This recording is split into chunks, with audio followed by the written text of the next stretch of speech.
Can Suyu kanalıma hoş geldiniz. Kanalıma abone olarak, bildirim zillerini açarak, eğer videomu beğenirseniz beğen tuşuna basarak bana destek olabilirsiniz. Bugün sizlere orkidelerime uygulamış olduğum çok zengin içeriklere sahip bir kürden bahsetmek istiyorum. Ve orkidelerimin bir hafta içerisindeki, 4-5 gün içerisindeki daha doğrusu gelişimlerini size göstermek istiyorum. Bu göstermiş olduğum orkidenin benim bir 2-3 gün önceki videoma bakabilirsiniz. Arasındaki köklerdeki ve dallardaki büyüme farkını göreceksiniz. Bu büyüme farkının sebepleri uygulamış olduğumuz güzel kürlerden de kaynaklanıyor.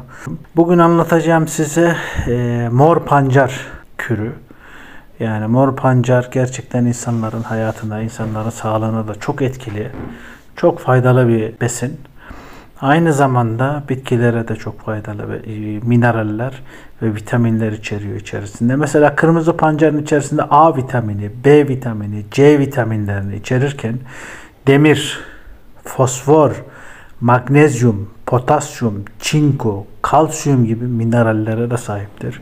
Bu saydığım bütün minerallere orkidelerimizin gerçekten hepsine de ihtiyacı var.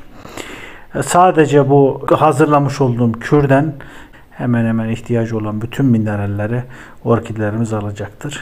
Mesela demir, orkideler için çok önemli bir besin maddesidir demir.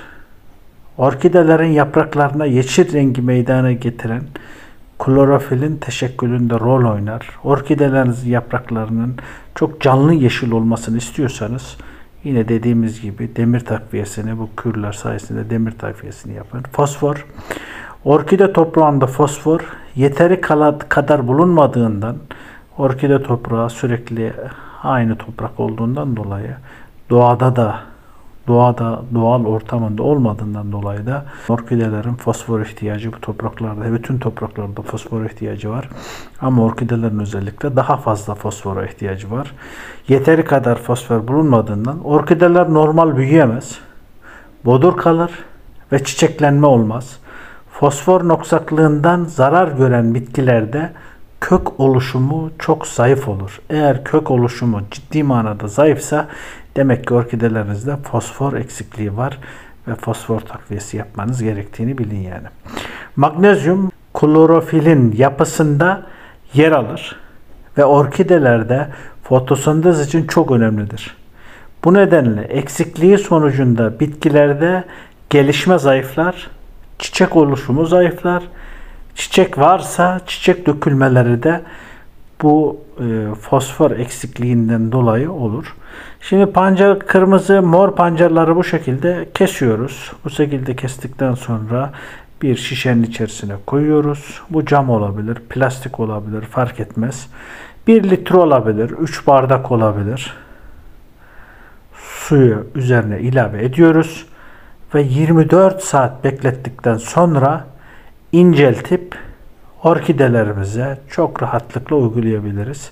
Ama dikkat edin, yani bu hazırlayacağınız, yani alacağınız kırmızı pancarın bir olmasına dikkat edin. Daha önce bir gün bekletmiş olduğum kırmızı pancarı yaklaşık 4 litrelik suya 3 bardak, 4 bardak, 3 bardak da olabilir, 4 bardak da olabilir koyup sulama işlemini geçebilirsiniz. Bugün ben daldırma yöntemiyle sulamayı size göstereceğim. Daldırma yöntemiyle yapacağız sulamayı.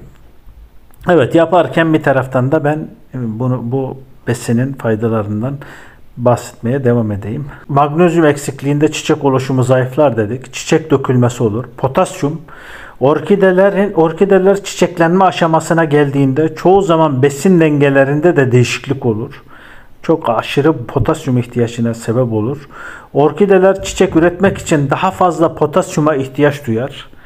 Bu potasyumu elde edemediği zaman orkideler çiçeklenmez veyahut da çiçekleri bodur kalır, çiçekleri küçük kalır. Ondan dolayı potasyum ihtiyacını karşılayacak gıdalar, besinler vermek lazım. Çinko noksaklığının en belirgin görüntüsü bodur büyüyen orkidelerdir. Yani orkidelerin hiç büyümediği, yapraklanmadığı zaman da çinko eksikliği var demektir. Yine dediğimiz gibi kırmızı pancar kürüyle bu çinko eksikliğini de giderebilirsiniz. Kalsiyum, değişik kalsiyum takviyeleri ben size gösterdim. Orkidelerde kalsiyum genç dokuların yaprak, sap ve köklerin düzgün ve sağlıklı gelişimi, renklerinin daha iyi olması, kaliteli çiçekler için şarttır. Hızlı bitki büyümesi çok fazla miktarda kalsiyum ihtiyacına sebep olur. Bu ihtiyaç kalsiyumun hücre duvarı ve hücre zarının oluşumunda ve yapısında önemli bir rol oynamasından kaynaklanır.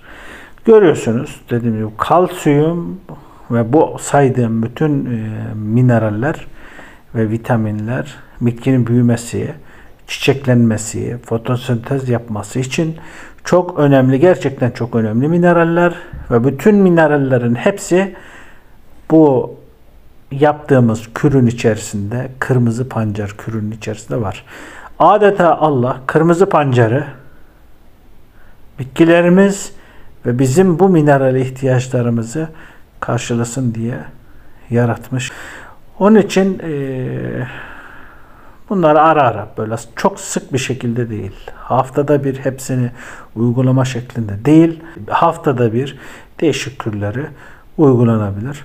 Videomu eğer buraya kadar izlediyseniz kanalıma abone olmayı, bildirim zillerini açmayı, eğer videomu beğendiyseniz beğen tuşuna basmayı unutmayın lütfen.